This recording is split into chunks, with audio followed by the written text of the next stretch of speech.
All right. Good evening, yogi. Welcome.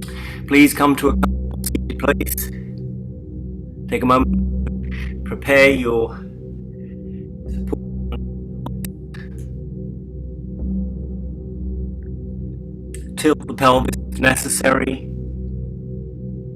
Adjust for your legs, your joints, the knee, and sit to facilitate a straight spine. Eyes closed, soft breath, tune inside.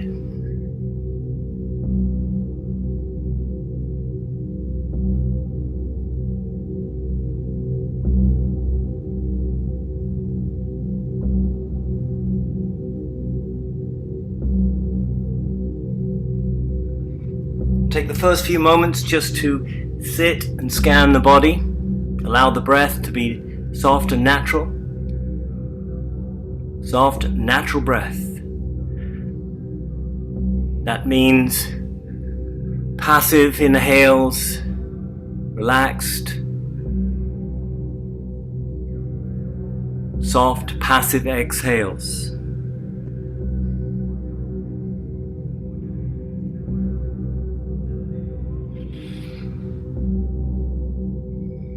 Tonight we will be working with the elements as relates to the psychic energy corresponding with the ancient tantric chakra model: earth, water, fire, air. And we'll be going through a process of really feeling poses, reflecting on strengths and assets of the element that relates to each posture.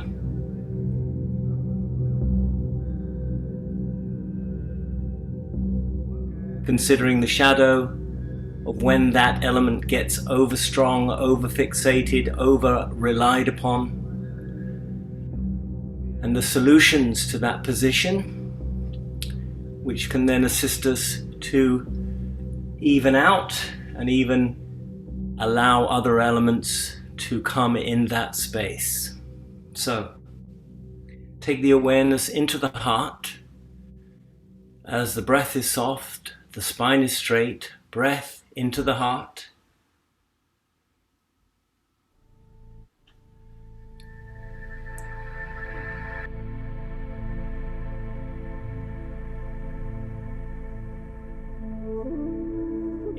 If the heart center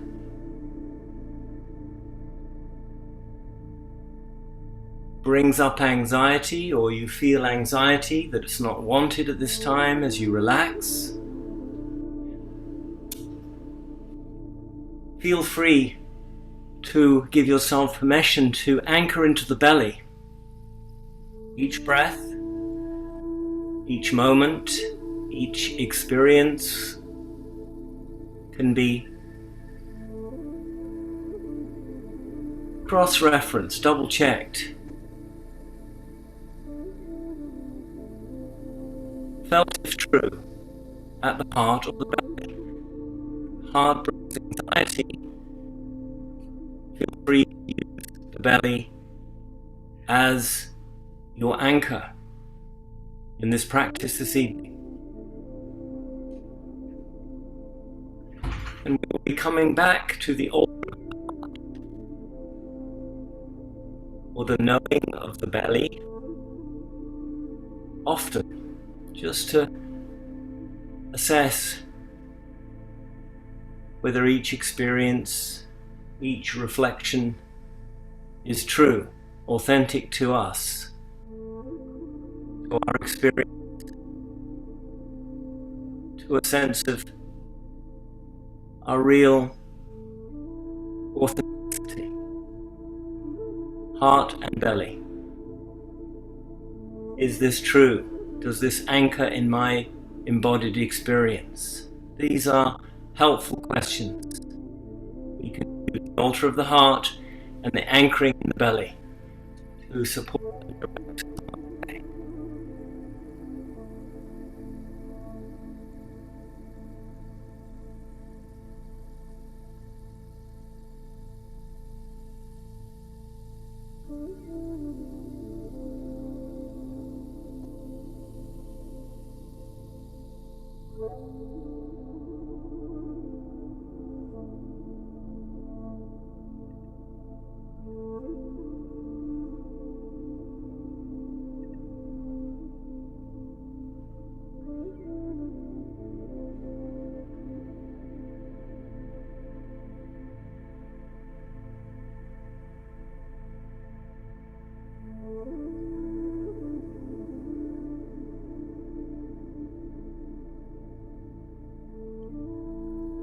As we begin, we'll begin with some alternate nostril breathing. So when you're ready, take the right hand and place the right thumb to the right nostril, index and middle finger, third eye, last two fingers available. Let's breathe together. Nadi Left to right, right to left. Here we go. Inhale. Inhale left. 1, 2, 3, 4, 5. Exhale right. 1, 2, 3, 4, 5. Inhale right. 1, 2, 3, 4, 5. Exhale left. 1, 2, 3, 4, 5. Inhale left. 1, 2, 3, 4, 5. Exhale right. 1, 2, 3, 4, 5. Inhale right. 1, 2, 3, 4, 5. Exhale left. 1, 2, 3, 4, 5. Inhale left. 1, 2, 3, 4, 5. Exhale right. 1, 2, 3, 4, 5. Inhale right. 1, 2, 3, 4, 5. Exhale left. 1, 2, 3, 4, 5. Inhale left. 1, 2, 3, 4, 5. Exhale right. 1, 2, 3, 4, 5. Inhale right. 1, 2, 3, 4, 5. Exhale left. 1, 2, 3, 4, 5. Inhale left. 1, 2, 3, 4, 5. Exhale right. 1, 2, 3, 4, 5. Inhale right. 1, 2, 3, 4, 5. Exhale left. 1, 2, 3, 4, 5. Release the hand down and return to the heart or the belly. Allow the breath to be natural, the emotions that are connected with the body-mind field to relax and just review how you feel on your layers of experience: the physical, the astral emotional, and the causal thinking layers of the self.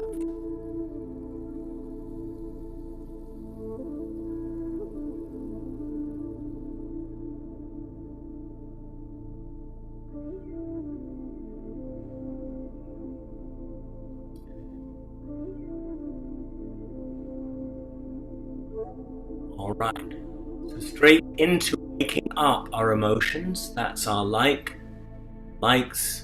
dislikes, preferences, energy, the liver channel, the emotions of the body. We're going to go into butterfly pose to begin. Both feet together, butterfly wide. You can support under the pelvis to hinge forward, fold. Target area, of course, is the groin and the spine. Practice of Yin is relaxed as fully as possible, melting down, letting go. surrendering in our approach. We are still as possible, and when we feel we have to, we are aware, awake, mindful, as we really see ourselves in our experience as part of each posture. We will stay for 4 to begin.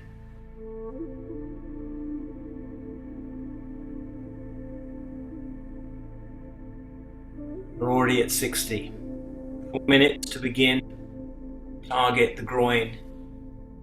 Variance with the position, height of pelvis, or position of feet. You can support your vulnerable joints here will hinge the inside knee. The meniscus is a vulnerable joint in this forward fold. Groin, water. Starting water to really relate to waking up our feelings at the very beginning of our practice. We want to feel everything. So much of life, so much of our modernity or our current society is distracted. We want to feel everything by tuning deeply inside. Feeling the groin, feeling the spine, noticing where the tension side of the pose pulls as we surf our edge of resistance, and waiting patiently, but with attention for the body to release. So we're just urging, or what's called surfing, that edge of resistance that may present. You feel compression at the hip,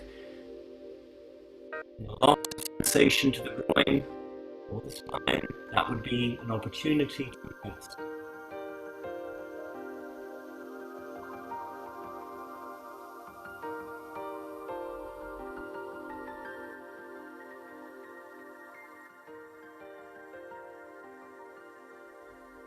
We're at 3 minutes, 60 seconds remains.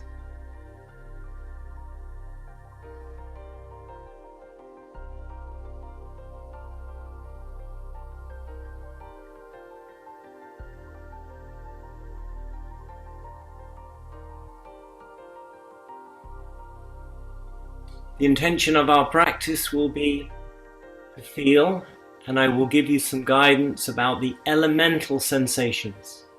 Each element has a certain experience inherent with its qualities. All right, we've arrived at 4. Please very carefully lift up, lie back, let go, come into our first rebound. The practice of letting go as a response to the pose, as important, really to listen to our chi, feeling the movement of chi throughout the body, a movement of warmth, buzzing, traveling energy as a response coming from the target area, or perhaps towards, related to groin, spine. Each pose has an element inherent and relates to meridians that connect into a center of the spine.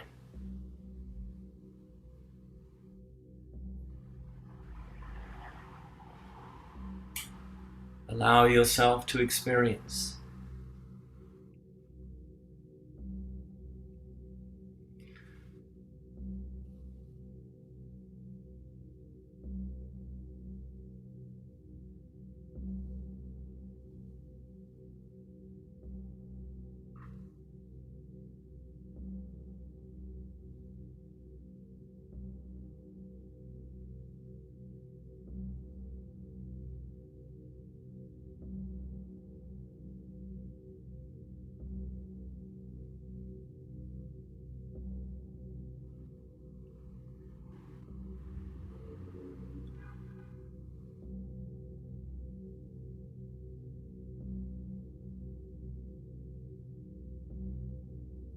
Okay, start to move fingers and toes.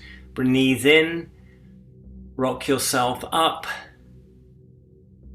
Having coming into the emotions, the water element to begin, we are now going to slide a right leg in front and come into Sleeping Swan. Right side first.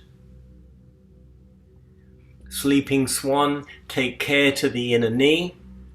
Clearly the target would be the groin, the glute, IT band. And for some, the hip flexors on the left side. The variance with position of lower leg and knee and direction of spine. Take care to the inside hinge of the knee and the SI joint.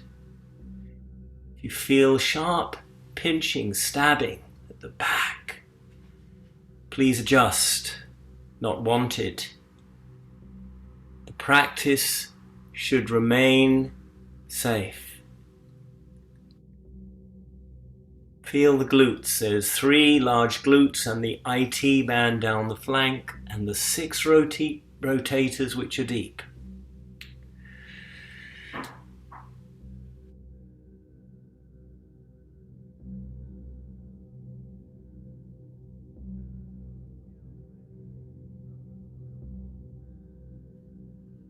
Sleeping Swan relates to the gallbladder channel. That relates or flanks down the outside edge of the body. Masculine channel descends from the heavens, coming down, connects into the 3rd chakra, which is the element of fire. Notice what sensations inherently you experience in Sleeping Swan. Fire would bring temperature. So if you're experiencing elemental fire to this gallbladder channel posture, it would express through temperature, not necessarily hot or heat. A loss of temperature. Coldness can also be a polarity of this fire element.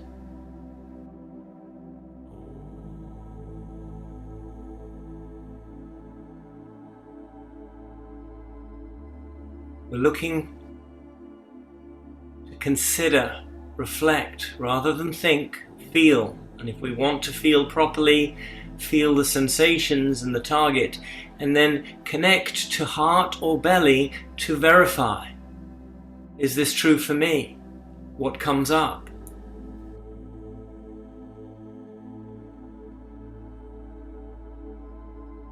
Traveling sensations relate to water, pulling, so you can feel both ends almost, as like a river.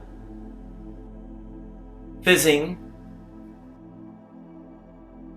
buzzing on the surface is inherent of air, the element and an elemental air experience.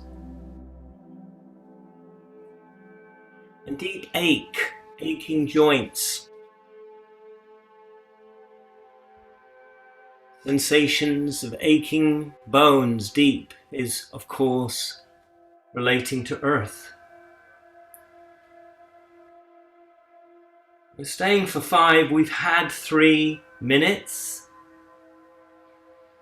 And I'll start to talk a little bit about the element of fire as it relates to its qualities. Fire types, if that's a superior function that relates to your elemental ingredients, you'll enjoy abilities of vision, entrepreneurialism, insight, intuition, seeing opportunities.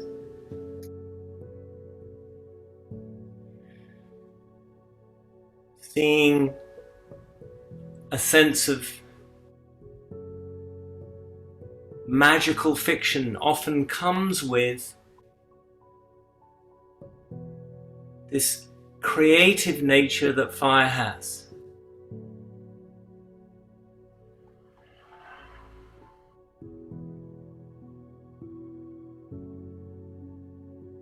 Fires are driven by manifesting validation and significant for themselves and for others.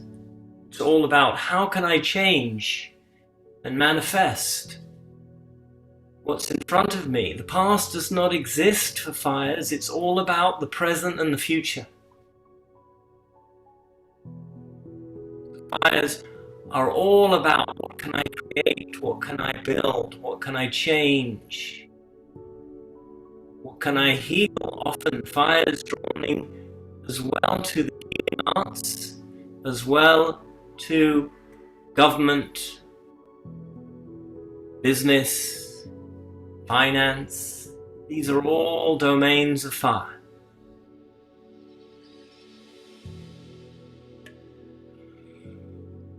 We're arriving just about to 5 minutes, so when you're ready, I would like you to slowly lift up and start to surrender back into another rebound place. Just relax, rebound.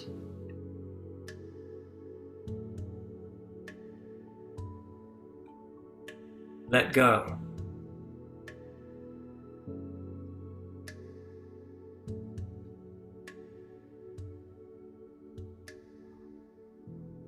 And as you let go, just see where you fit by reflecting on the aspects of fire which has other qualities of drive, energy, luminosity, insight. Recall air as Carl Jung described in his personality typology model, which relates nicely Western psychology into the ancient Eastern elements of the chakras. We call fire types intuitives, accessing information that really is beyond the conscious realm, knowing without having to bring it conscious, without having to intellectualize or reason that information through the mind. So intuitives are all about feeling, experience on the fly as it happens.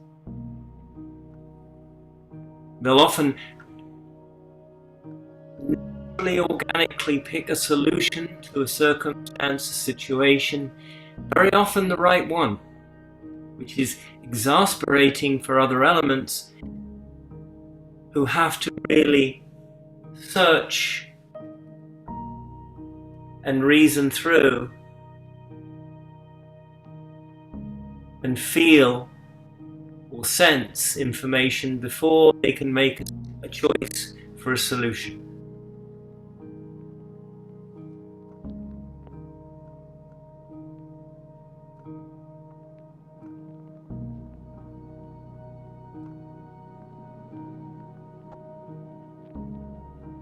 All right, please now adjust yourself up. Take the other side.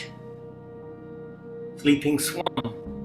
Second fire pose relates to the Gordhara, left leg in front. And maybe this side will be different. So you find your glute IT band, perhaps your hip flexor on the right side. Perhaps this side elementally will feel different. Temperature, connectivity, buzzing to the surface, or a sense of activity which is very visceral and almost a feeling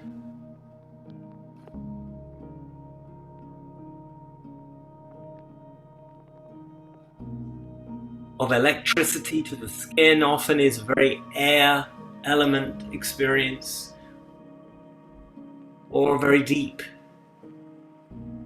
earthy, joint aching to the bone.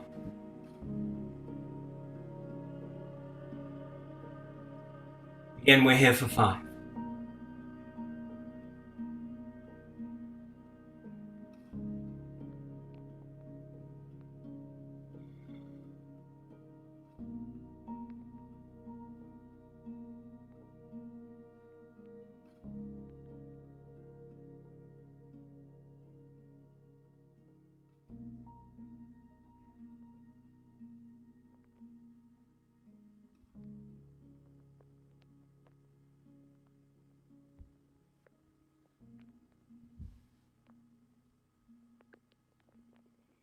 So what could possibly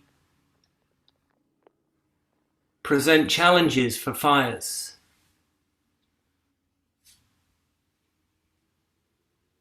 Well, because when we have a superior function, in most cases, that function takes up too much space, takes up too much psychic, energetic attention. So the fires really will put the priority upon those visions, those fantasies, those goals that they're driving towards. And so when the superior function becomes overloaded, which it often does with fires, you will find that the fire tends to disconnect from the sensibilities of others, tends to become obsessed with their ideas or dreams. In fact, the fire very much lives in symbolism. Because the fires really magically visualize what they're driving towards, it becomes an obsessive compulsion to push past or push aside other people and really disregard the feelings and the needs of others in that pursuit. So fires can be cutthroat. They can be notably fickle, changeable. They are very much driven by this desire to do things in a certain way, to have a certain style, to have a certain je ne sais quoi about how it's done, rather than really focusing on winning. Surprisingly, it's more important, although winning does tend to be a quality of the fire type, as they are highly competitive,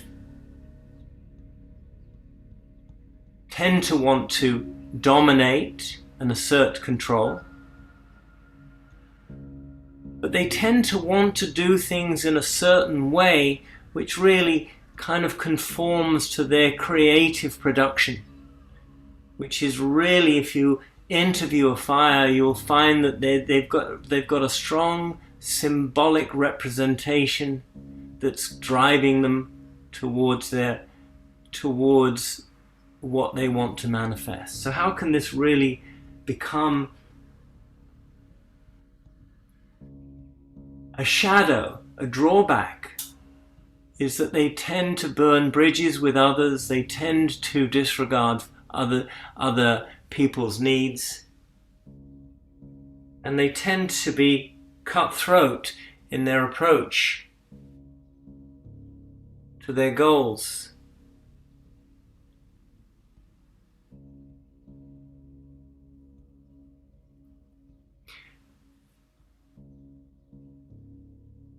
Last 30 seconds here on the second side, Sleeping Swan. Again, looking at the sensations that we feel, anchoring them with the belly or the heart, and really allowing yourself to surrender into the posture, reflecting about the qualities of fire, their strengths and inherent shadows.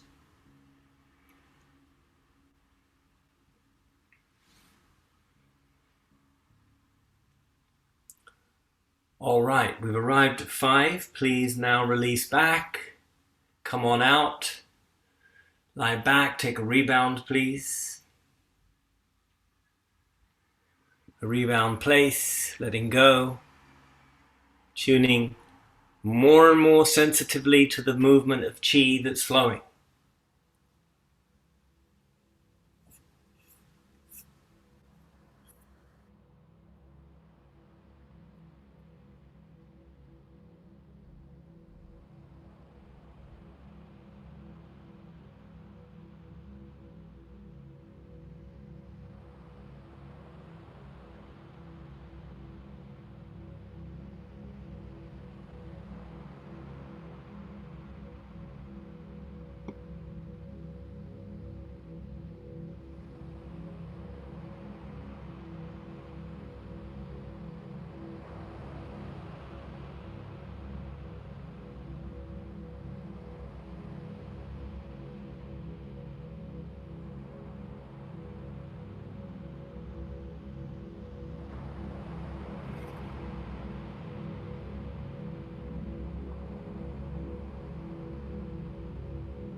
So to harmonize out the fire, we're now going to move to a second fire pose, which will be to twist. So when you're ready, take one leg, right leg, let's start with the right to keep consistent across, like from lying on the back, to twist your roots. Come into twisted roots, please. Take the right leg across, shift the pelvis, it's a neutral spine position. Then open the right arm wide or high, opening the heart, the chest, and the inner right arm. Take care, again, to pulling inappropriate sensations to the SI joint, to the lower spine. We'll settle in for a twist. 4 minutes in twisted roots.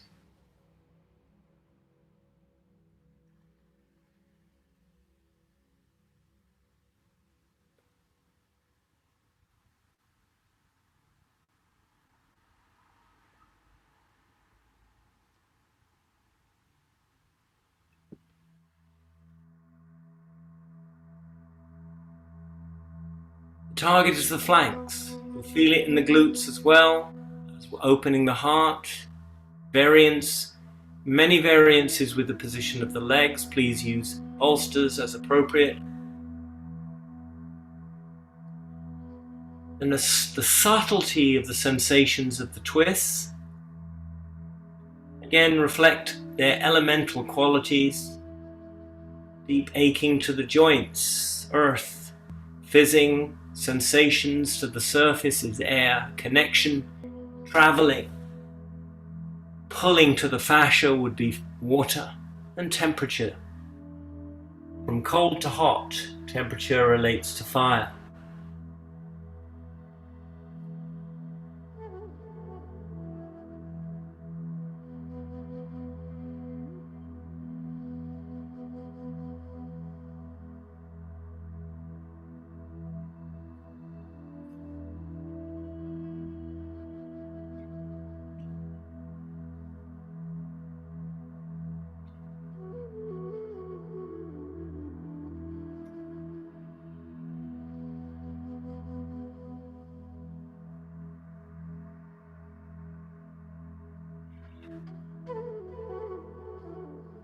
So just to recap, fires are transformative, have luminous qualities.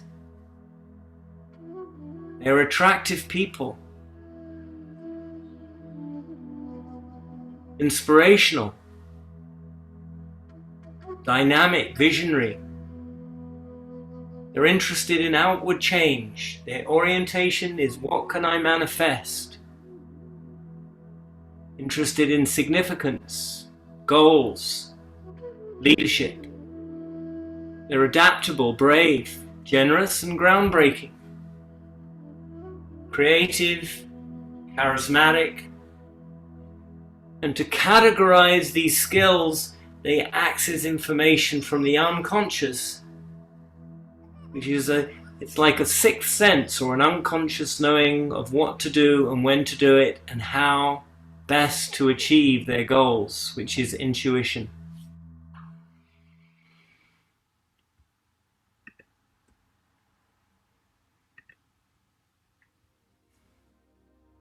They're driven by the rush of adrenaline and conquest.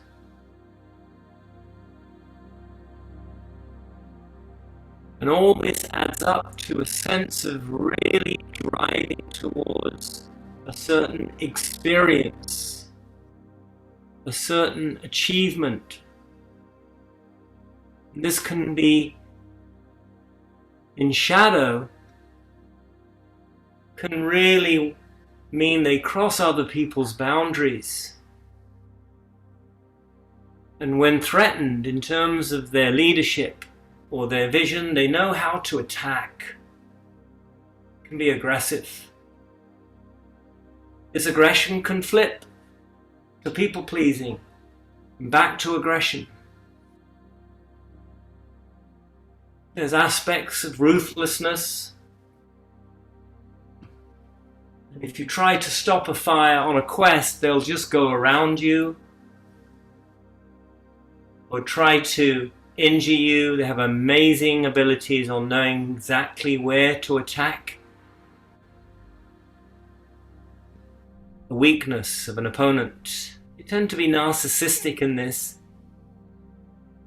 They tend to be always wanting to go towards being the star of the show.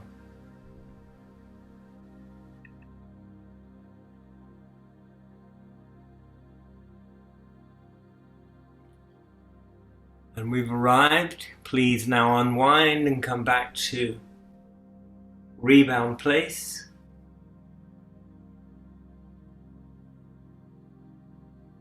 So the twists are great to harmonize strong urges of fire, because they draws energy away from the solar plexus and down the flanks to the lower and upper body. If not already, please be in rebound and just allow your insight to feel the movement of chi.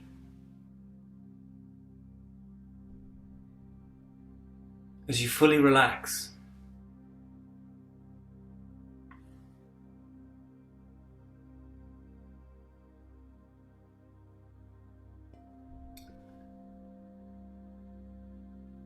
Fires are great at starting projects.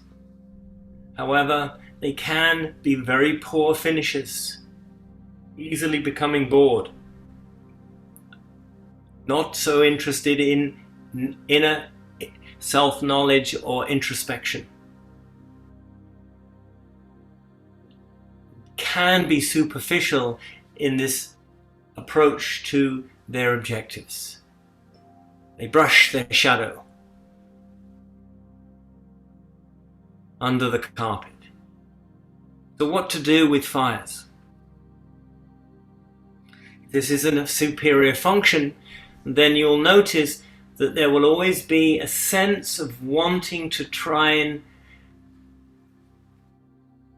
establish something in order not to feel the sort of emptiness of shame which is underneath. Fires tend to really enjoy conquest, especially with relationships. And the element of fire interesting also comes with it a sense of performance, a sense of theatre, a sense of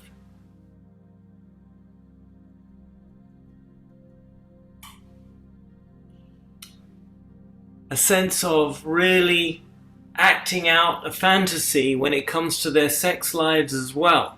So, fire types tend to not like to be pushed sexually, to be made to perform by their partners. And they can really start to have issues in these areas of their lives when they're with a partner that demands this type of intimacy but is mechanical and tends to look at this aspect of sex and intimacy in a way that's routine and without a sense of play or drama. Please go to the other side. Take this twisted roots other side, please.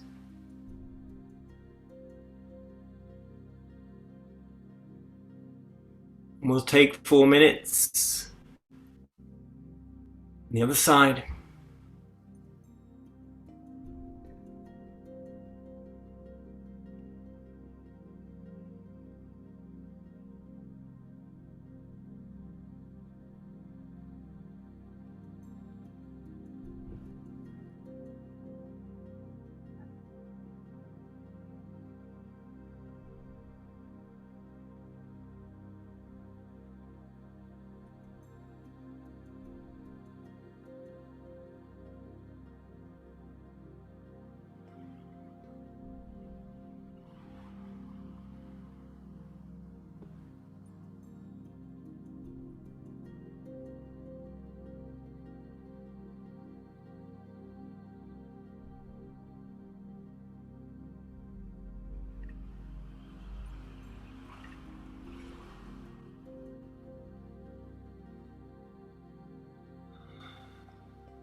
Fires don't really relate well to the reality of life, of details, responsibility. They tend to want to remain in the realm of mythology and fantasy. They have a childlike essence at the core of a fire. It often comes out in a way expressed through exaggerated behavior, drama, theatre.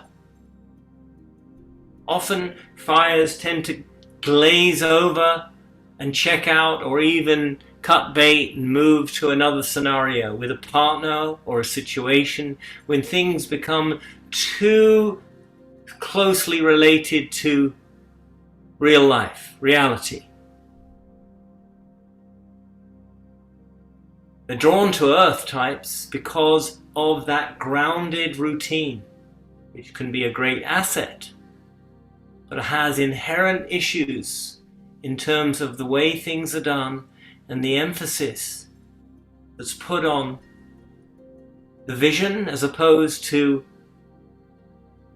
actually the nuts and bolts of actually getting things done or paying for the production or real life events.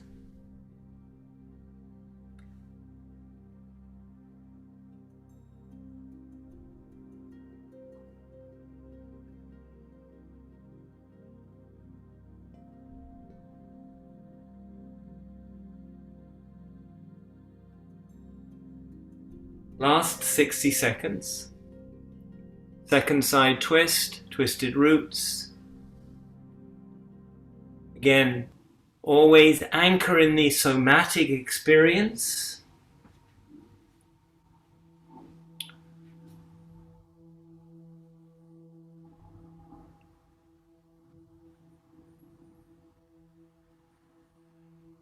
and see if any of this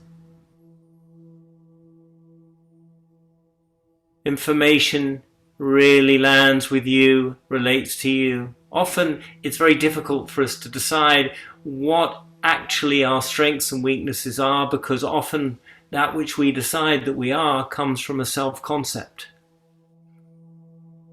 Or it can come from our shadow, our undeveloped aspect in our unconscious. The shadow influences that which we believe we are. So fires really need to balance and anchor and ground.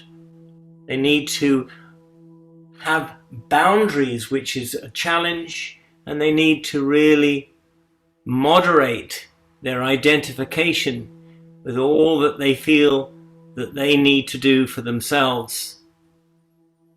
So they really have to try to work to develop aspects of attuning to others and softening their ambition, really coming home to tune inside and look at their shadow. These are all very unknown realms for the fire. Okay, please unwind and come into a rebound place.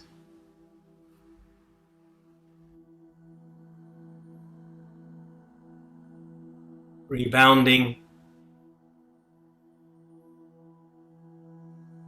A fire, when balanced, is formidable, and yet it doesn't really rely upon taking or crossing the boundaries of others.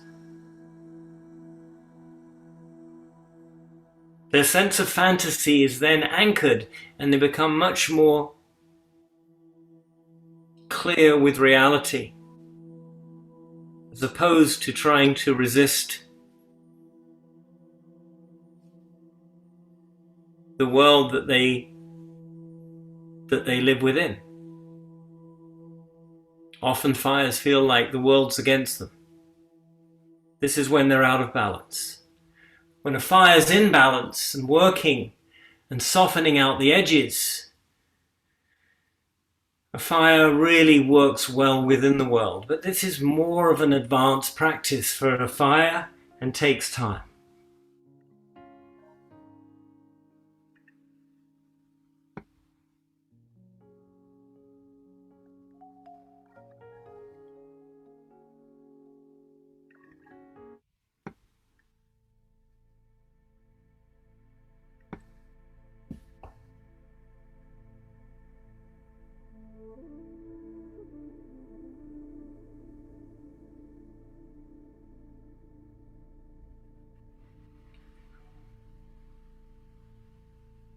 Okay,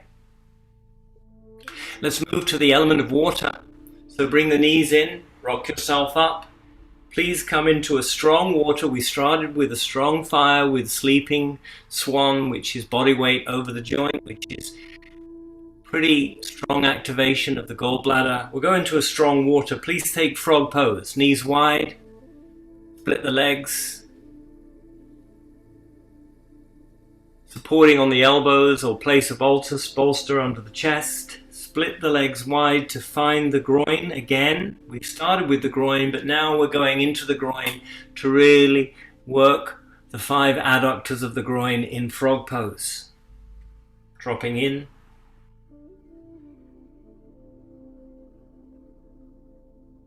Again, care to the SI, but frog does tend to be quite a safe posture as long as you pad and support under the knees.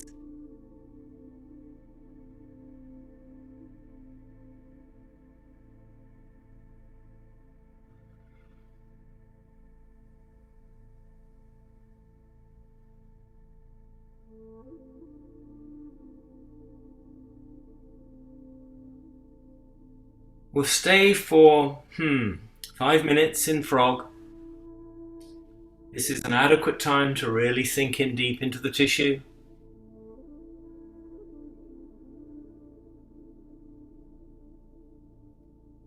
Most people can access significant target area in frog pose. If this is a little bit overwhelming, you can narrow the leg slightly and drop it back, reversing the hips into a wide leg child's as a modification, but really wanting to feel the sensation into the groin.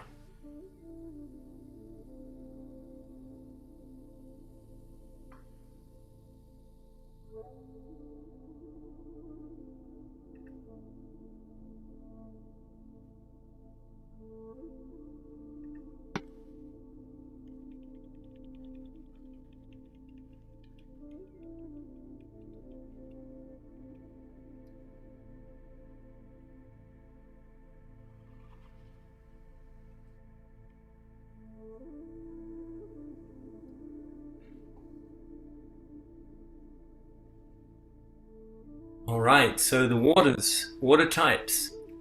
Waters are all about, it's called actually a rational function, according to Jung. Fire is irrational as it relates to information outside of the self, but the water is a rational function, but it certainly doesn't mean that waters are skillful at reasoning. The strengths of waters tend to be charismatic. They're very attuned to others in terms of feelings. It can be supportive, caring, family and community orientated, interested and passionate about justice for others, but not through idealism, more through personal attunement to how others feel in their situation. So really feeling relates to your likes, internal likes and dislikes, that which is meaningful for you. Every experience has meaning to the feeling type. Certainly if you're a strong feeling type, you will know exactly what everything means to you all the time. Waters are attuned to self and others. They can go with the flow. They're heart-centered, and there's great power in their ability to operate, knowing what they feel about others and situations. They always have a sense of the meaning of a person or situation to themselves. Great feelers of Florence Nightingale, Mother Teresa, and so forth.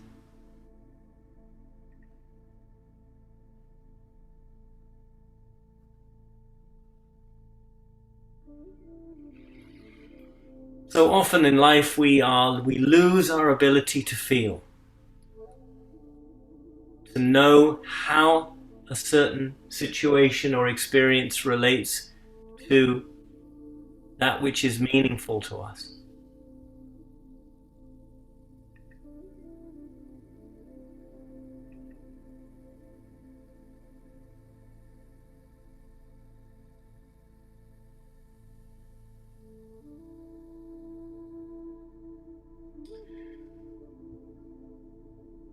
With just over 1 minute to go, check back into where you feel the sensation of the pose. Check in with how you are experiencing frog pose with the target area of the groin. In all poses, there'll be I'm drawn to or I'm resisting away from this experience. And this can be, as said, kind of double checked against the altar of the heart.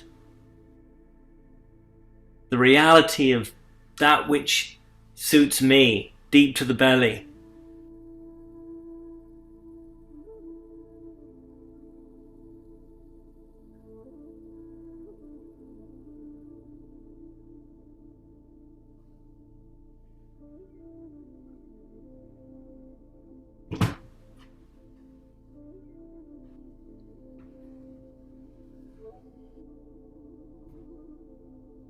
All right, we're just arriving at 5.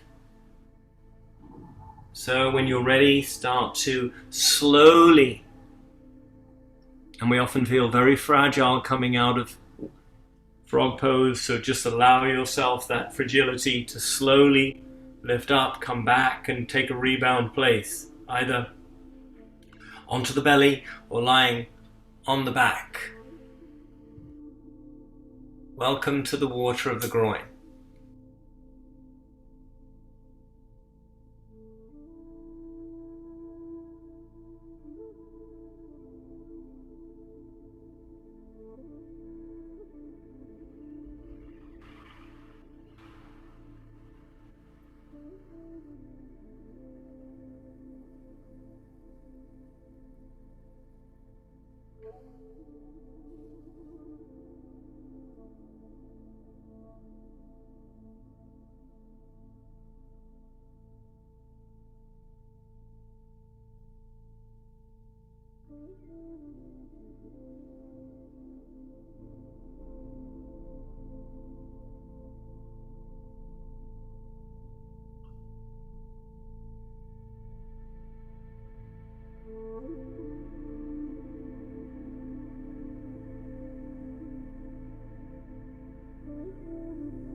I'm going to go into differently. Not quite as high to the upper groin. We're going down the flanks of the groin. So that when you're ready, push yourself up. Sit back, split the legs wide, hinge forward, fold into dragonfly.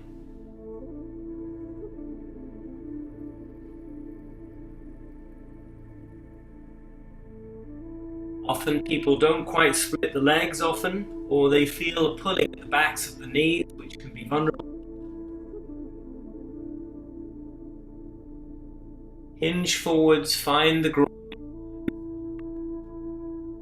Take care if the backs of the knees are burning or over pulling. Put something underneath the knee to micro bend the knee.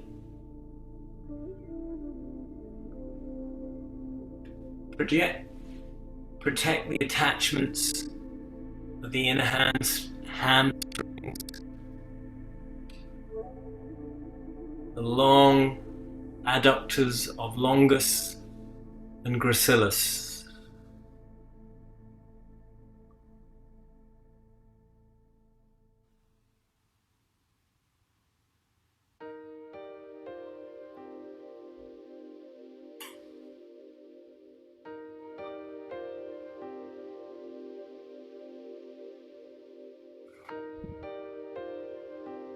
So all these qualities of water, what could go wrong? Well, over-feeling brings about issues.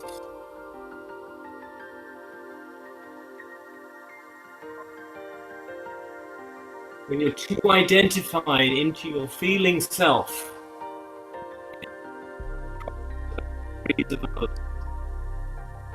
tend to become coercive, manipulative, disruptive. Waters tend to adjust their boundaries on the fly. They abandon their position and sort of pick up and go with the best option that suits them in that moment. So for waters can be very challenged with keeping to their word or keeping to agreements.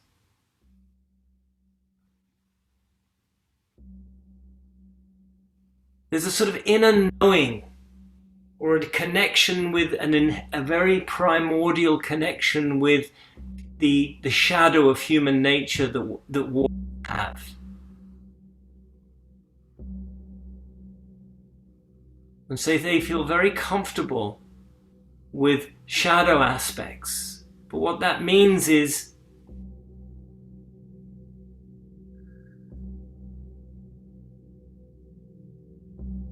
their orientation of energy is towards a feeling self. And it tends to override any ability to think and reason.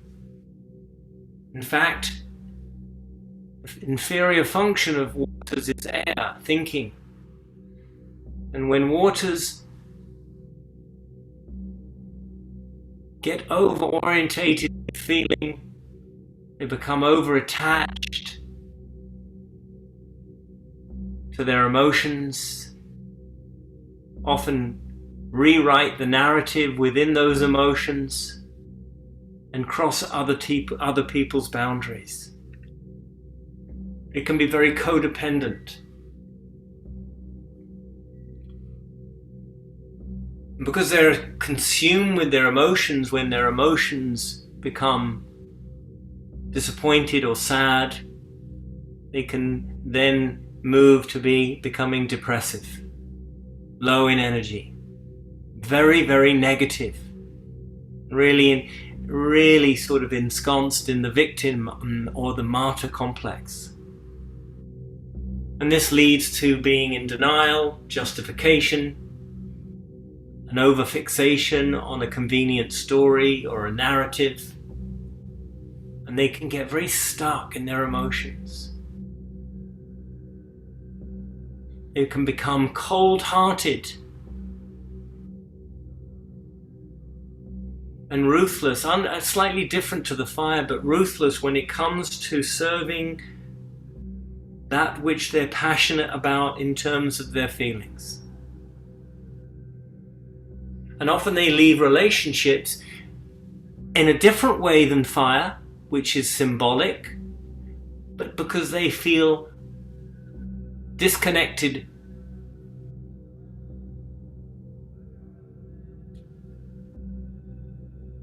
with their rational feeling. Rational being personal, not reasoning. So they often move partners trying to find that connection. And to their horror, they find that they've just got another partner, same partner with a different face.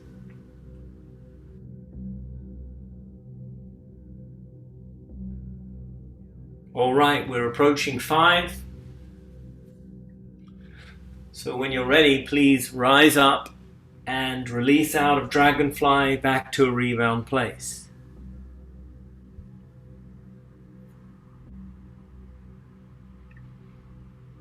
Lie back, let go.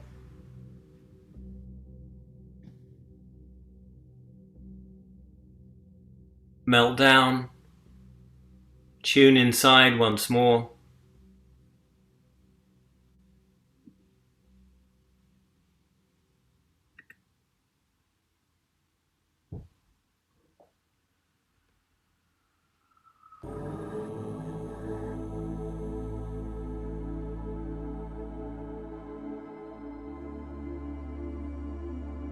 So what to do with water? Well, water needs to have boundaries in the same way than fire. Water needs to be contained.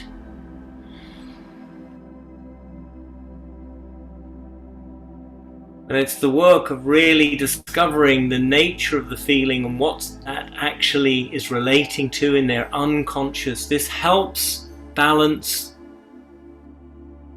an over-fixation or an over-emphasis into feeling. Practice of cognition, which develops the inferior thinking aspect, but really trying to relate that other people have feelings and are separate entities than themselves. Often feelers tend to coerce people into wanting others to feel exactly the same way as they do. You'll often find a very watery, coercive, manipulating mother, classically manipulating and urging their children to take the same perspective as a fearful mother that's over-reliant on her feelings or over-identified with her feelings.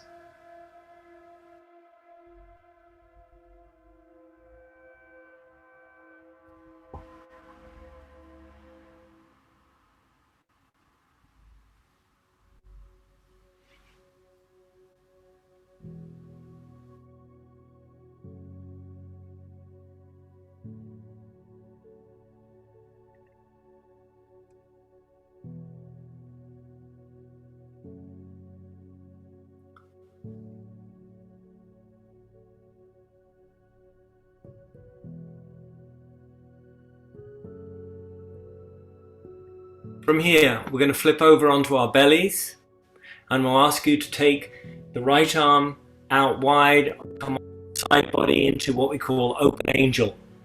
I'll demo it because this can be requiring a demo. So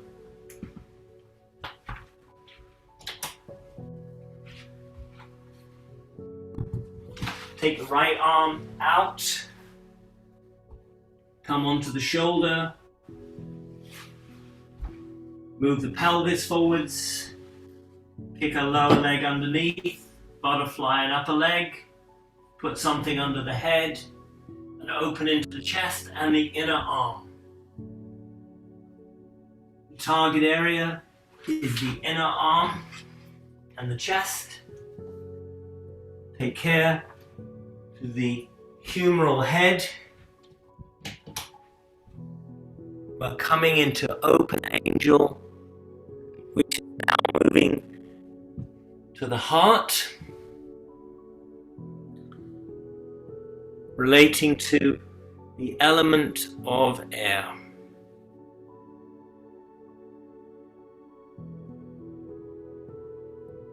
If you feel discomfort to the elbow or to the top shoulder joint, really the practice is to roll the shoulder back and down to adjust off the humeral head. We're staying for 3. Open angel, element of air.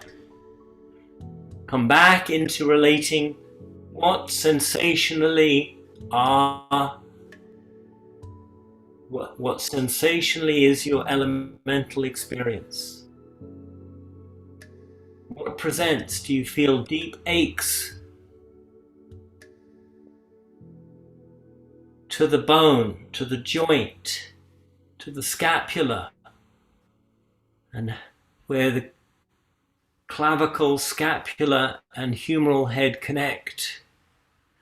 For me, I feel a pulling in this posture as it pulls down the arm. And that would relate really to emotions of the heart. So I'm really asking myself the questions: what emotions do I need to release from the heart? The element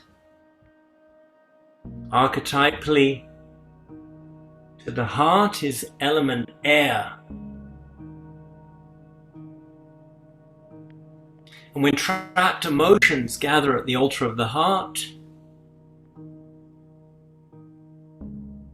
it is through mindfulness to really inquire as to what those emotions are and where they're rooted, and then to use the awareness of the mind, at times the ability to inquire, to reason through those emotions.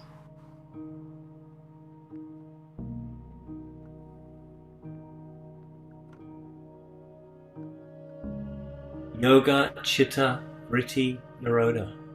Yoga is the restraint of the modifications of the mind. So clear thinking as we look at our emotions that need to be felt,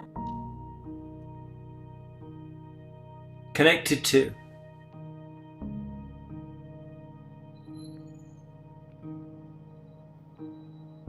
related to.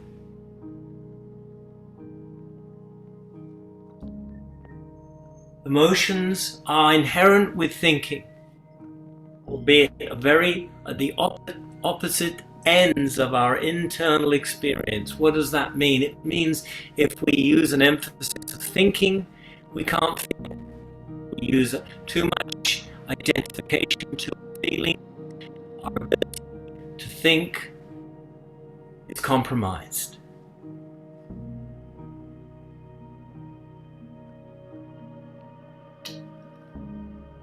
So the element of air is at the heart.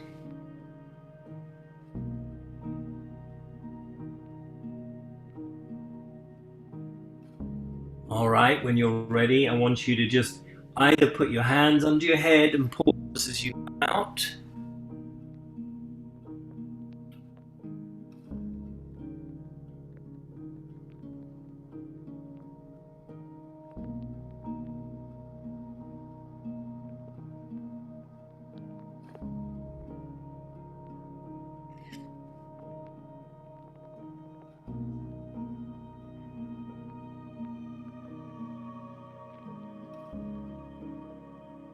And very slowly work your way across to the other side. Take the left arm out.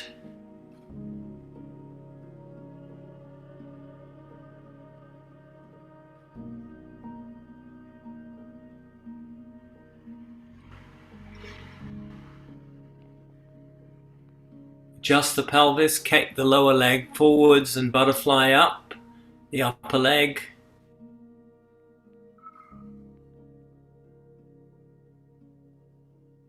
And often a block is really helpful under the head.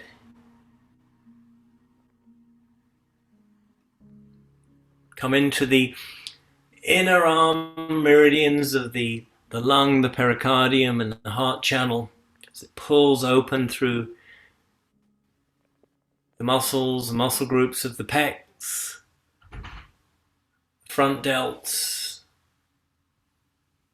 twisting into the flanks a little bit as the lower body starts to open to the sky.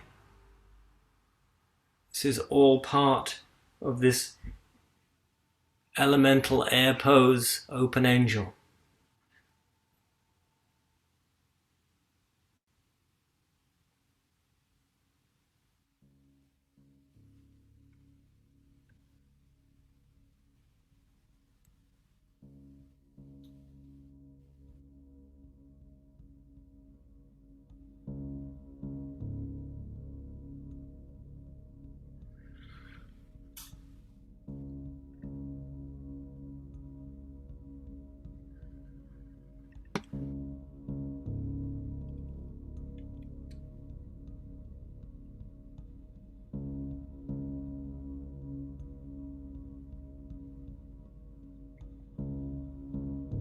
So let's talk about the element of air.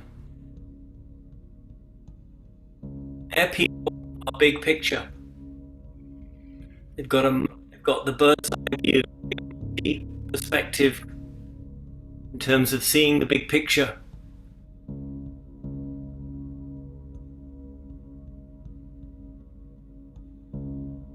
And in doing, they tend to be conceptual, logical. Ideas, patterns, and sequences that are related, putting parts of it to create and understand the connectivity of the whole.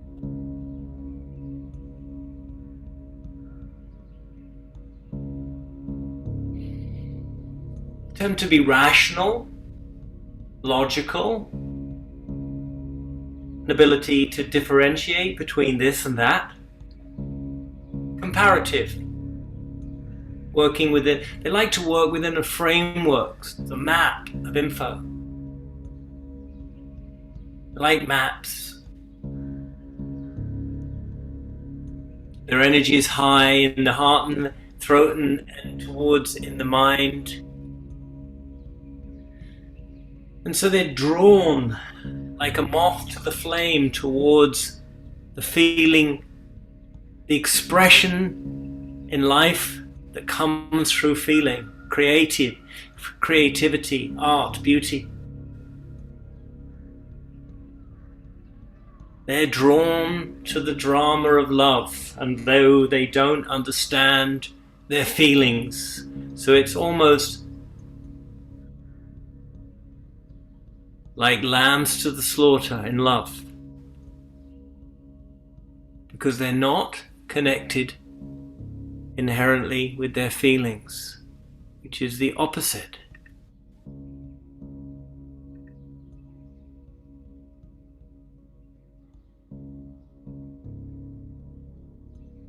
An alternative could be to this posture, Justine. It could be, this posture could be done standing up against the wall, Deck chair tends to be slightly different, which is sitting on the butt with the arms back. I presume, unless you've got an inflamed shoulder, you've got a compression with the bone on the ground, so you might want a pad underneath. All right, when you're ready, we've arrived. Please unwind and come on out. Rebound face down. Usually I find students after the open of the heart hugging the ground, hugging the world, holding on to their feelings as they go into the heart.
When you're ready, push yourself back into child's place. Slowly. Take your time.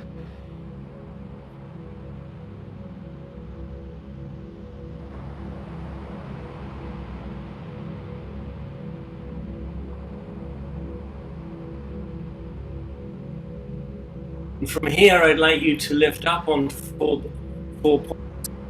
Take the left leg forward into the hip flexors, please, into the hip flexors in a dragon lunge. Left leg forwards, hip flexors, dragon lunge.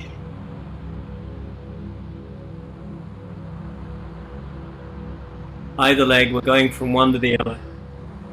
Find the hip flexors. This relates to stomach spleen channel. And this is part of a back bend you'll appreciate, which relates to the opening of the heart. By moving the pelvis, moving the front leg, supporting yourself, you can dip that hip and find those hip flexors. Psoas, iliacus, rectus femoris, and sartorius all relate to the lunge.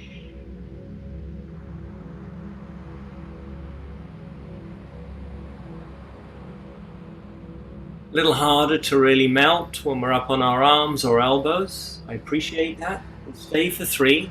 We'll then recline back into child's and take the other side directly. Notice what you're gripping as you come to relax the muscles that flanked from the lower back through the pelvis to the inside femur, lesser trochanter. These hip flexors tend to really join upper body and lower body. Try to become still, softening, surrender, and sort of surf the edge of resistance.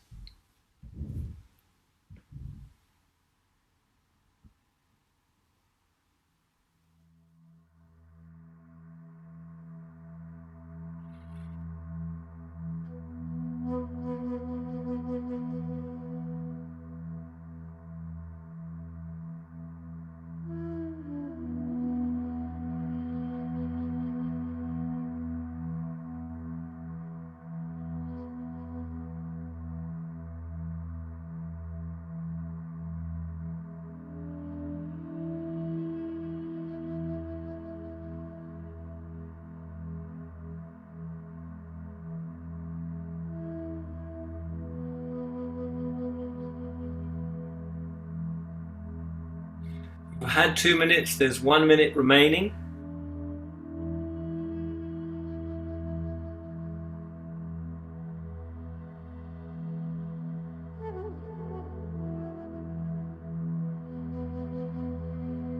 Muscle group flexors.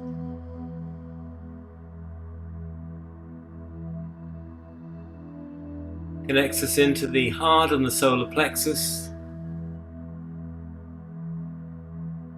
Using it today, the element of air.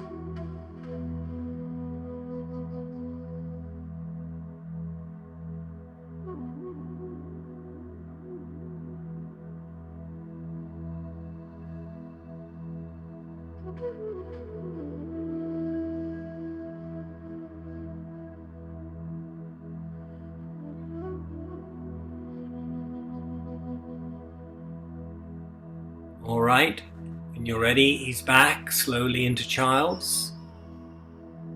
Pause in Child's.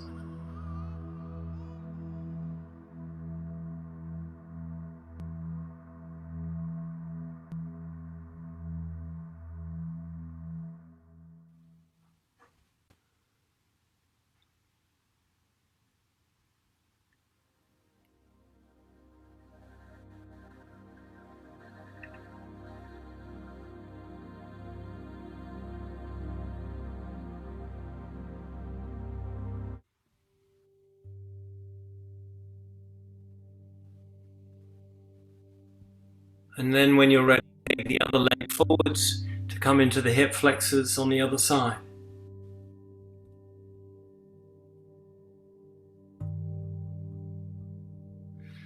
Coming back to the air.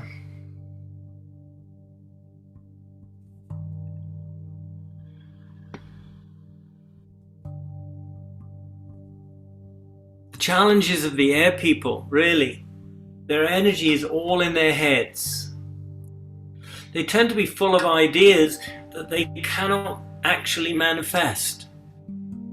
And they deal with a lot of the emotional part of life through dissociation and checking out. They become numb to their feelings or disembodied.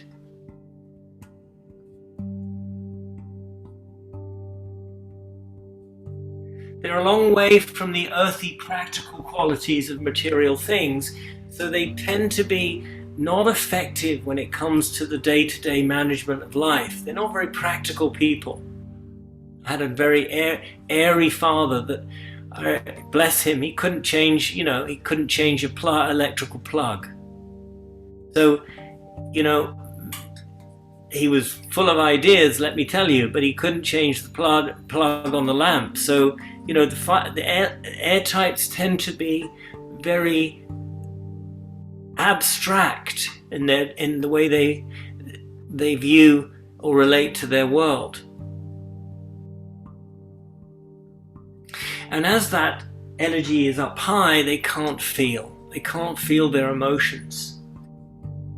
And they often come across as sort of aloof or cold, over-objective. And when this becomes out of balance, this total disconnection of their meanings to what's meaningful to them, to what they prefer, likes and dislikes, the shadow of this really bites. And they can become very emotionally compulsive. So out of balance airs tend to be really haunted by the shadow of not being connected to their feelings. And so they're not connected with their feelings, they tend to be insensitive to the feelings of others.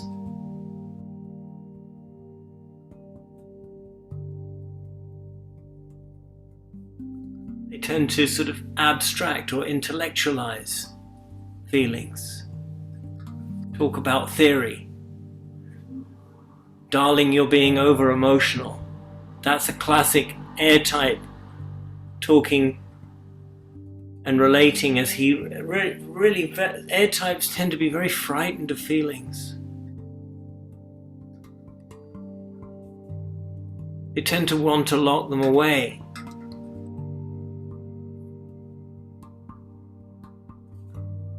Try and control them, stuff them down.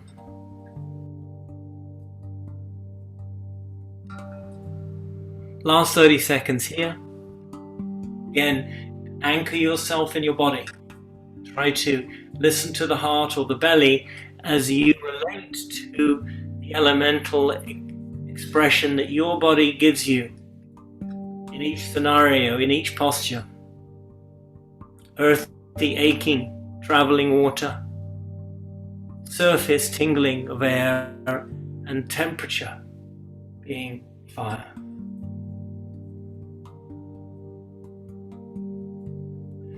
When you're ready, relax back into child. Stay in child's. We're not taking full lying on the back rebound.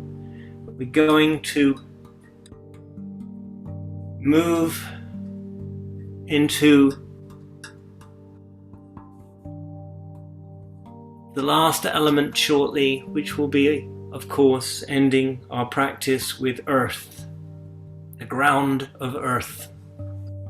So what can airs do? Well, they nearly need to practice connecting to their feelings. They need to practice trying not to over-analyze that which is not supposed to be understood necessarily through the conceptual mind.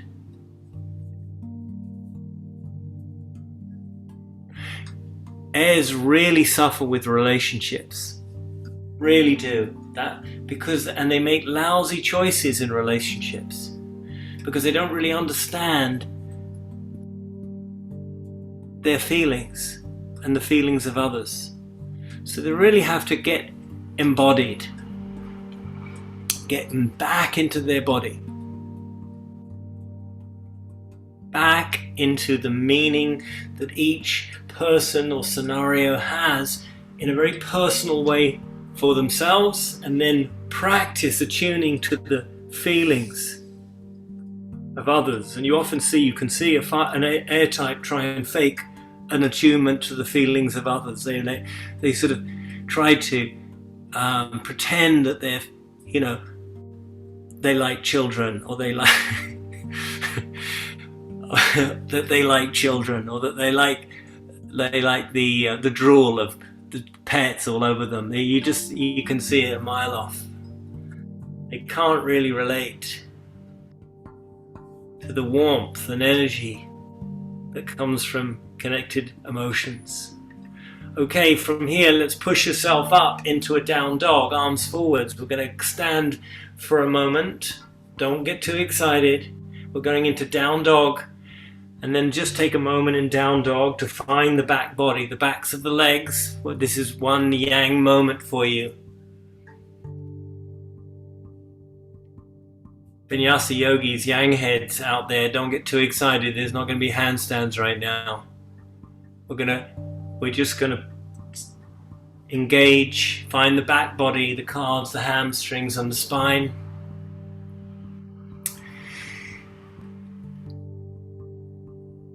Before we step 1, 2 towards the hands, and then from the forward fold, I'd like you to take a left leg over the right, cross it over, and then come into the hang.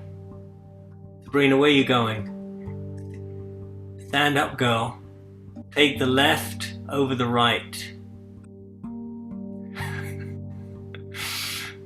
And now hang into the back of the right leg. Asymmetrical dangling. Back of the right leg.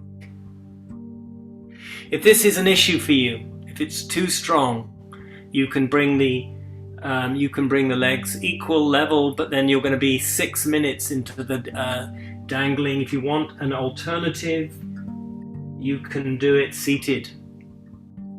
Half butterfly.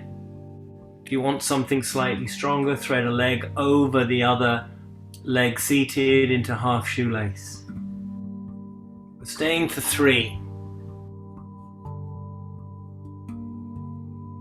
You can use a wall to the back or to the bum. This is charging rhino or supported with a wall. Find the hamstring, calf and spine. Take care not to overload to the attachment.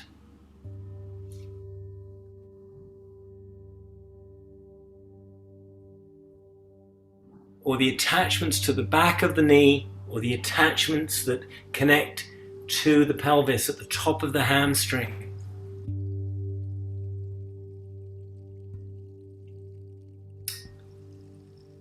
I'm doubling you 3 minutes and 3 minutes. I'm going to switch you over before you can put your bum down and relax on the ground. So just hold on.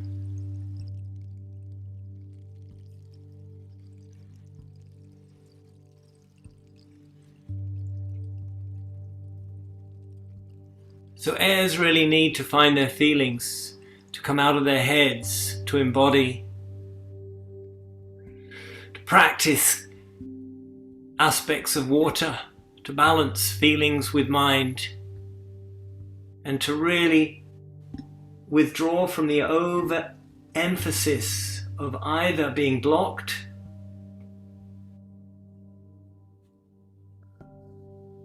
or stagnant, as in stubborn with their approach to their feelings,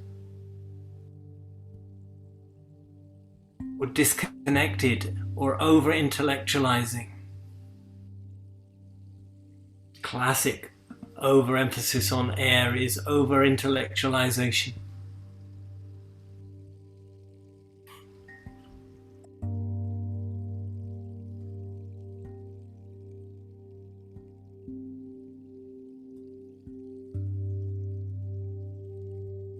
Okay, very slowly I want you to uncross and then recross the other side.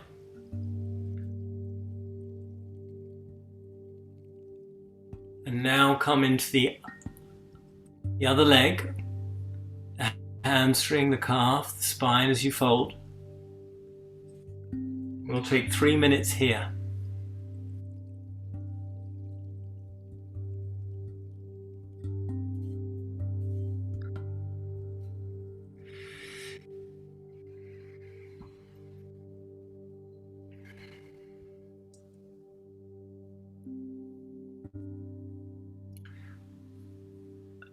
And so we move towards the element of earth. And surprisingly, the element that knows itself the least, I would say, is earth.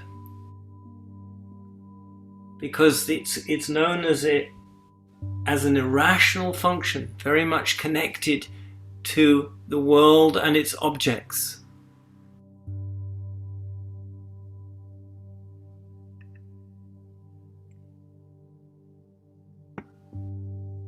Earth types are all about collecting experience and information from the world of form.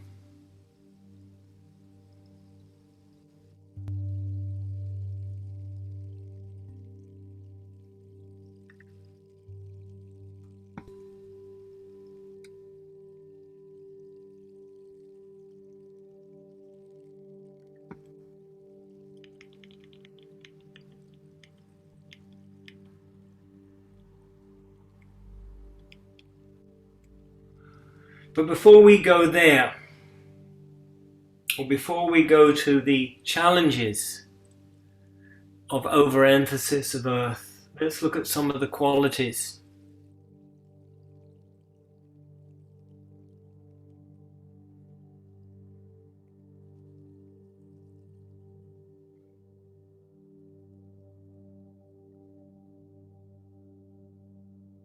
Earths are stable, resilient. reliable, practical, routine, loyal.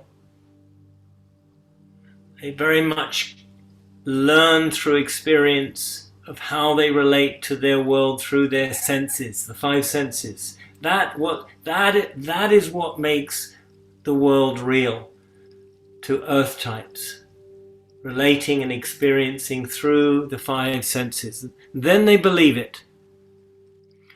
If they don't experience it through their senses, then they are distrusting and non-believing. They tend to be more cynical in their approach to life. Okay, you've had three, the other three other side. Please release. Come out, bend the knees, put your bum down, and take a rebound, lying back. That's it, the standing moment's over. Lie back, let go. We're starting into earth. So they really are a tough sell. The earths, they're all living through their senses, through their experience.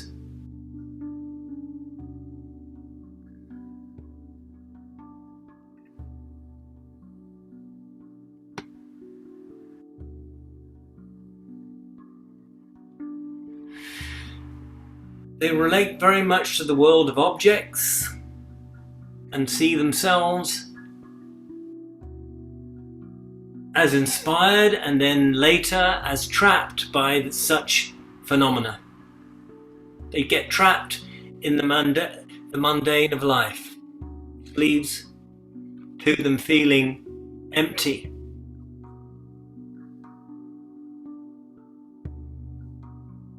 Uninspired, uncreative.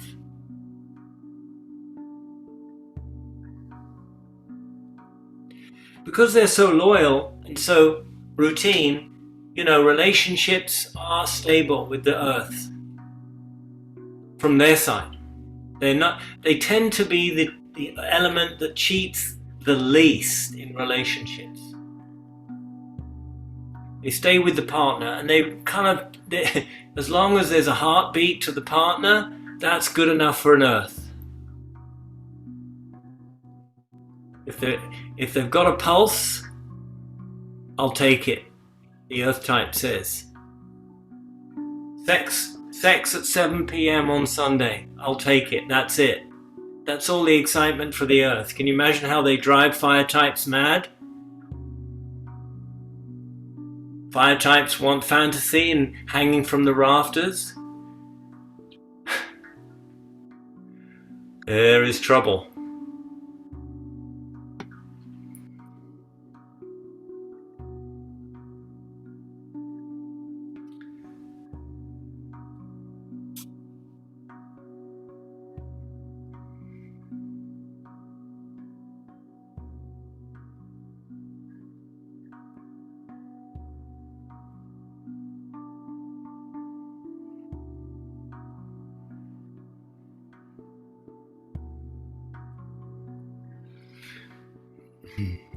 Okay.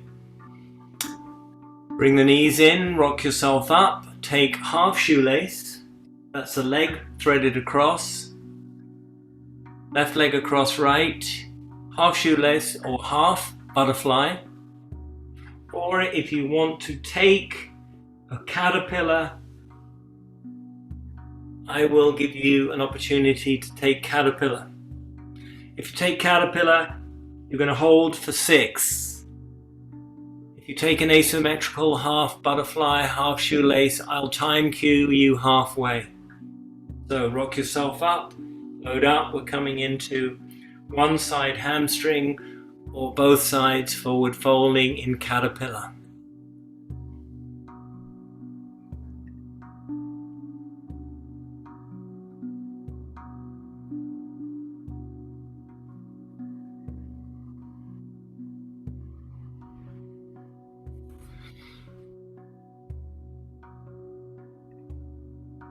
So some of the challenges to this routine, structured, realistic,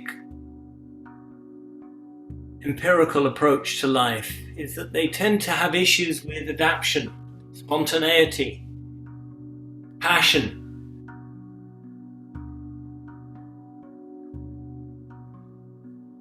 They find it very difficult to go with the flow of life,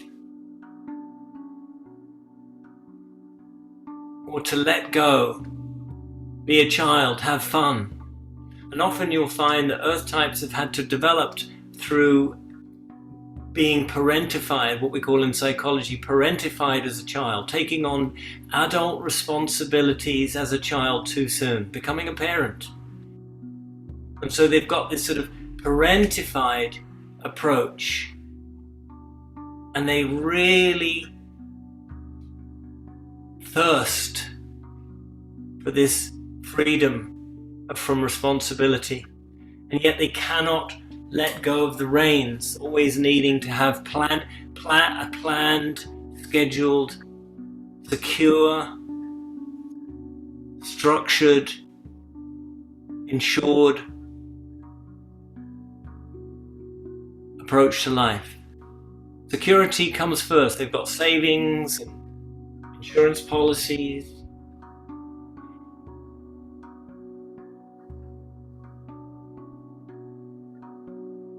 Secure job.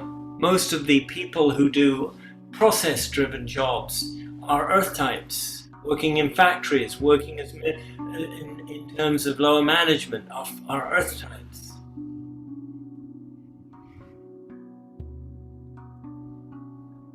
They have an issue. They can't, because they're so grounded in the material. There's an issue with seeing the big picture. And in the elemental course in November, I'm going to go so much more in depth in really what's going on in the psychic workings of the earth type, that they cannot really see a way forwards other than stockpiling, if you like, objects to ensure safety, security, and for all eventualities. They tend to be really cynical and disbelieving and not trusting, and they only really believe beyond that which they can experience from their senses. They only tend to believe it when they've experienced it firsthand. Otherwise, it doesn't exist. The spirituality tends to be a real challenge, and it really, as they mature, they tend to they tend to really drive to try and build meaning to their sort of mundane and meaningless life, which is filled of just objects and materialism. If you've taken one side, please move to switch sides. We're halfway.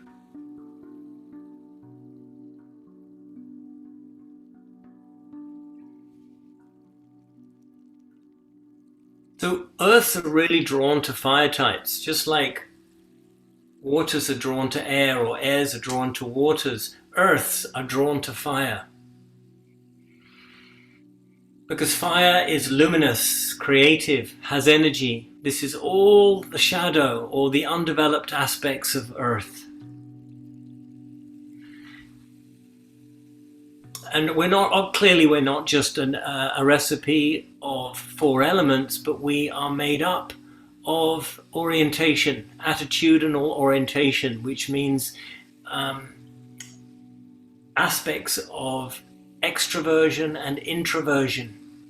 And on this course, in the Yin and Elements, harmonizing the superior functions, I will be showing you how your orientation to the outside with its extroversion, or your focus towards your internal world and introversion orientation, really is the second aspect that goes with cognition, goes with your element, to bring it to an internal or an external expression.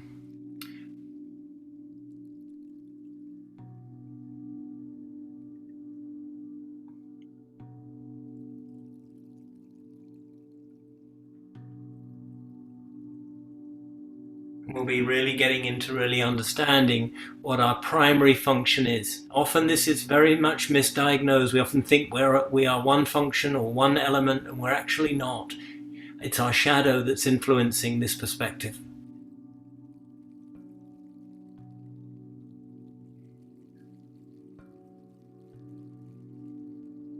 Last 30 seconds.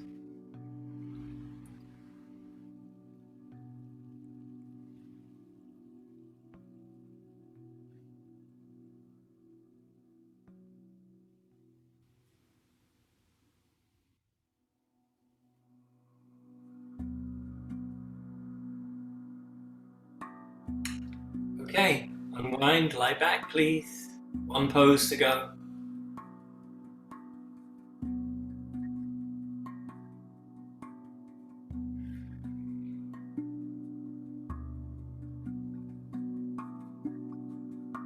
The earth types tend to approach life through routine and fear, needing security and safety as a priority.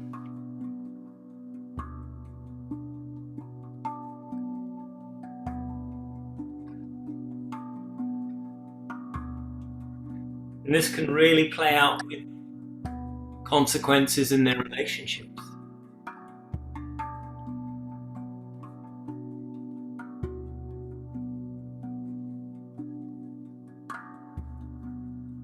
They tend to be over-fixated on material, sensational, or relating to the world through the senses. So often you'll find a more advanced earth type is developing their spirituality. A practice also comes with developing their intuition. Now it's not that they don't have intuition, it's just that they put less emphasis or less importance upon it. And this is the same with all the elements. If the superior element is through feeling, thinking, intuition, it's like they downgrade other aspects in preference to over-rely on a superior one, a go-to. So a thinker would over-rely on thinking.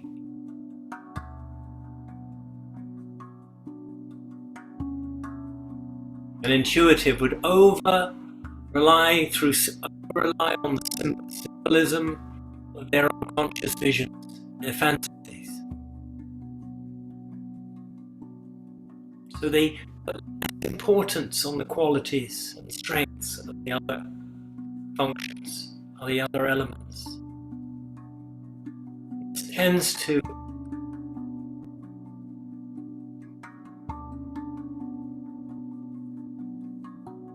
pathologize, create a shadow. That almost get negatives of over-relying upon that.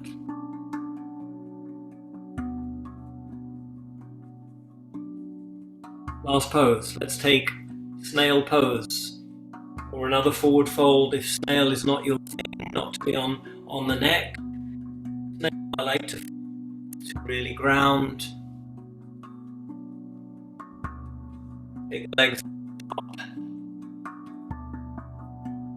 into the upper back, the neck, flexing the spine. Some people feel it through the hamstrings. You can pull it back with the arms.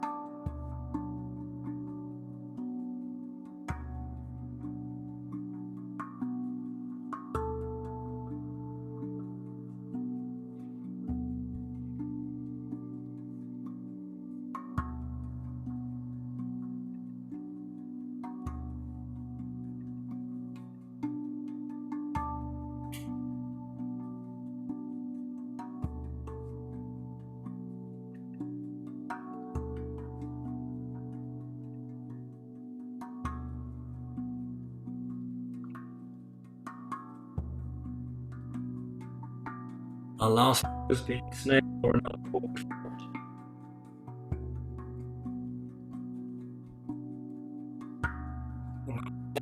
Before. last forward folding is relate to the element of earth. And as I've been talking, we've been really going through which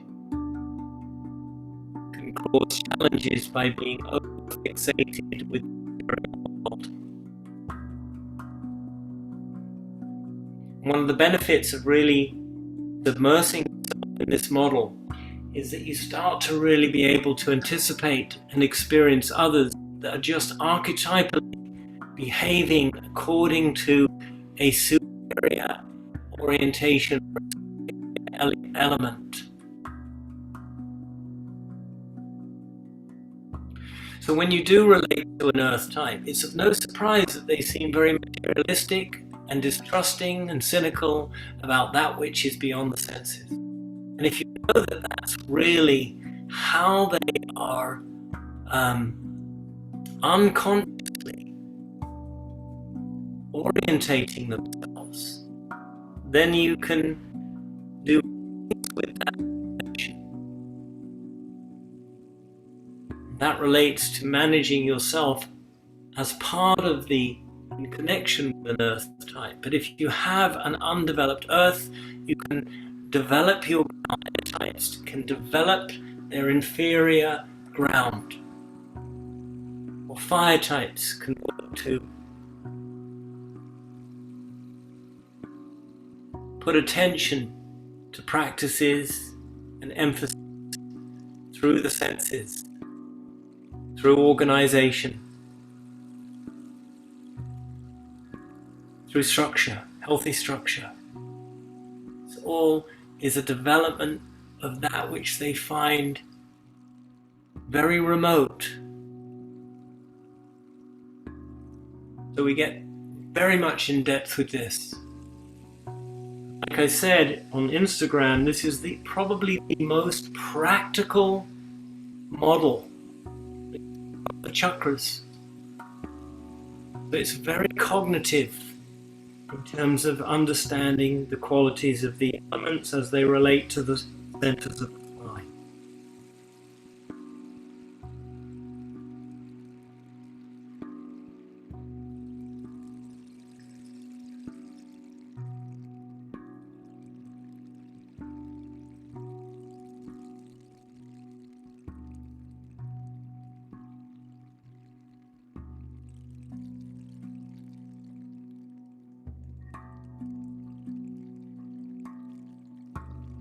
Last 30 seconds.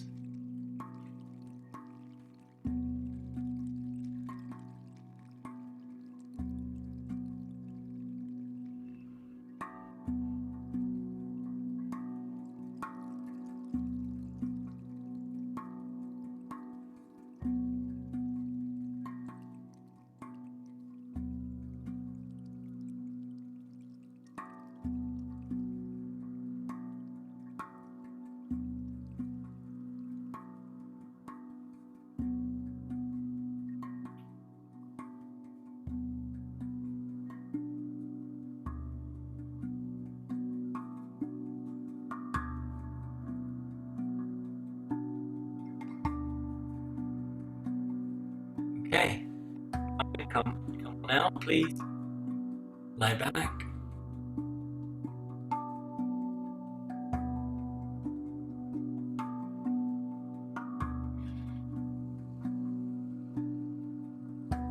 Take a final rebound place.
When you're ready, start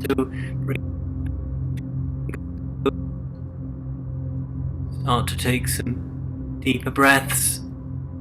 Wake up the system of the body, nervous system.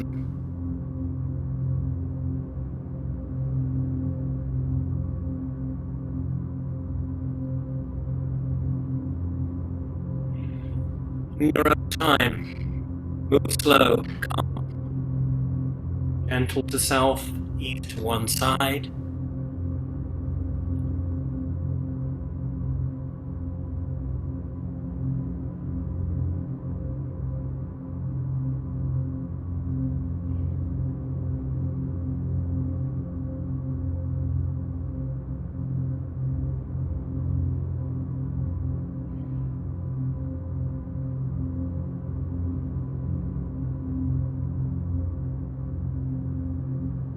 And then ease yourself back to a seated place, seated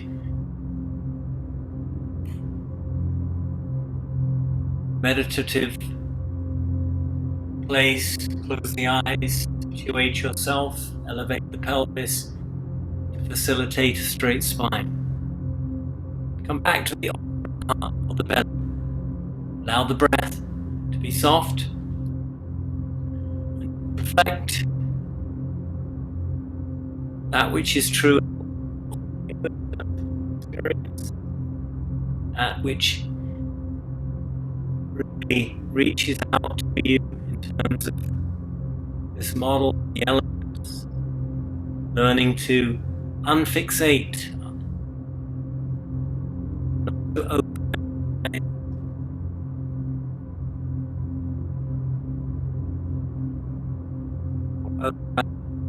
with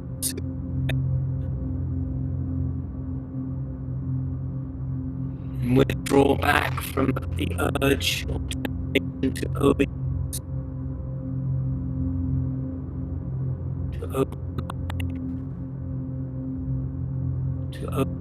overcompensate. This aspect of our orientation or our behavior.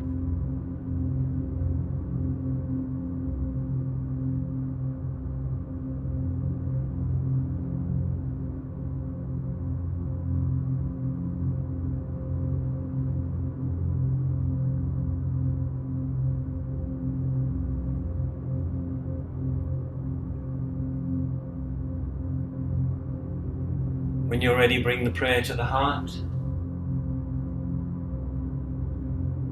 Join me chanting one Om to close our time, our space.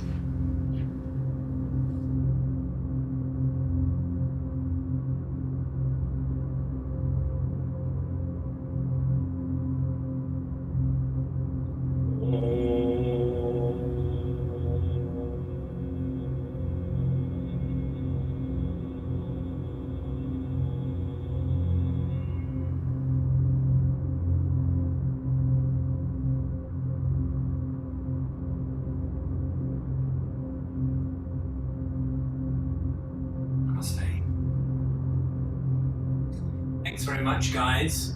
I just wanted to remind you the early bird is on the 21st, that's next Friday.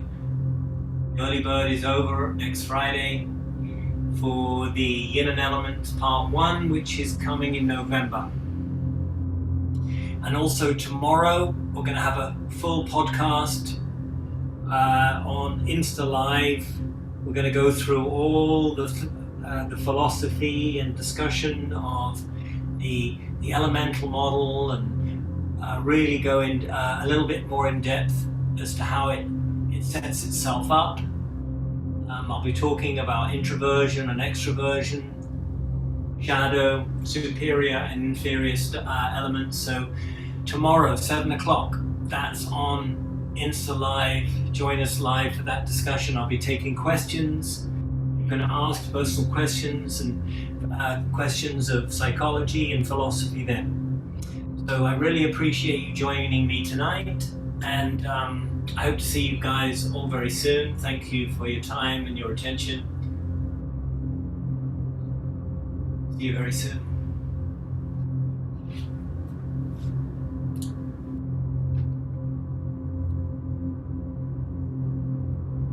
Bye bye.